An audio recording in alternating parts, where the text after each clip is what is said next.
Flags are flying at half-staff at the White House today to honor the late former Vice President Dick Cheney. He's widely considered one of the most influential, powerful, and controversial vice presidents in U.S. history. Eyewitness News anchor Bill Ritter in the newsroom with more. Bill. David, there is so much to say about Dick Cheney. If you've seen any news about his death today, you know where he was born, Nebraska, where he went to school, Yale and the University of Wyoming. He was in Congress for 10 years. Worked for presidents, Nixon, Ford, George H.W. Bush as Secretary of Defense, and for George W. Bush as Vice President. But we wanted to take a closer look at Mr. Cheney, narrowing it down to 25 years, ending today. A man who, so for very many controversial reasons, but over the years, things changed. And wait till you see how. Dick Cheney has often been called the most powerful vice president in U.S. history, certainly the most in modern U.S. history. And for that, he was often vilified and reviled by his opponents, especially when it came to sparking a war in the Middle East and invading and taking over Iraq more than 22 years ago. I picked him because he's strong, he's steady, and he gets the job done. He may have been George W. Bush's vice president, but it was Mr. Cheney who led strategy for this country's reaction post 9/11. They wouldn't call me Darth Vader for nothing.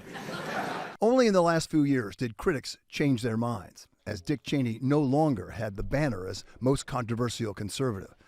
Donald Trump had grasped that description. That huge change over the course of 2 decades affected the country, and today an outpouring of memorial greeting Dick Cheney in a way that many Americans would never have thought. Dick Cheney died Monday night at the age of 84.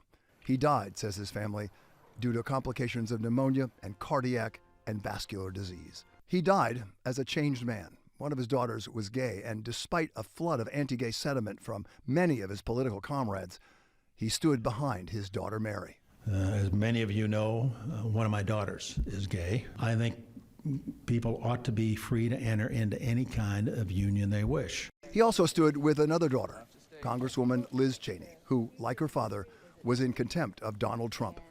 She was in favor of his impeachment, and her father stood with her. And when Trump supporters violently took over the Washington Capitol on January 6, 2020, and stormed Congress, Dick Cheney said Mr. Trump should never be trusted by power again. To prove his point, last November, Cheney, once one of the most powerful Republicans in America, voted for Kamala Harris for president. Meanwhile, those with such different politics today are paying tribute to him.